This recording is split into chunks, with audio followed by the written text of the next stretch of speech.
নমস্কার বন্ধুরা, আপনারা দেখছেন অনিক ব্লগ অফিসিয়াল চ্যানেলে।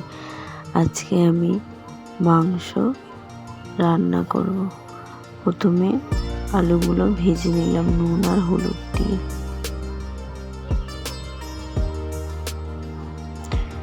এবার তেলের মধ্যে পেঁয়াজগুলো দিয়ে দিলাম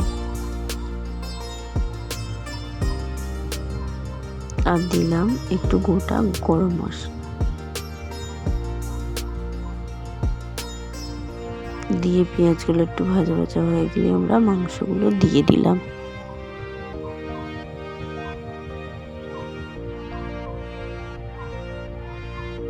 দিয়ে একটু মিশিয়ে নিলাম।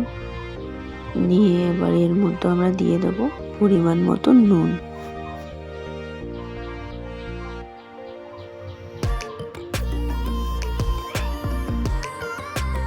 নিয়ে ভালো করে মিশিয়ে নিলাম।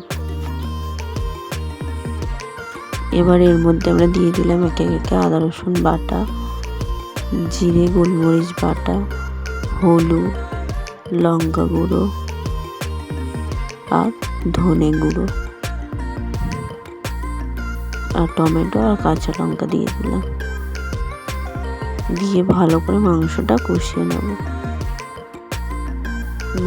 একটু পরে আমরা আলুগুলো দিয়ে দিলাম। দিয়ে ভালো করে কষিয়ে মাংস থেকে তেল ছেড়ে গেলে এবার আমরা পরিমাণ মতন জল দিয়ে দেবো।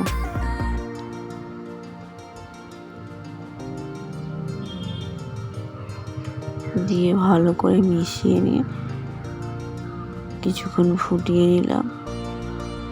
কিছুক্ষণ ফোটানোর পরে দিয়ে দিলাম গরম মশলা বাটা। দিয়ে এবার আমাদের রেডি মাংস।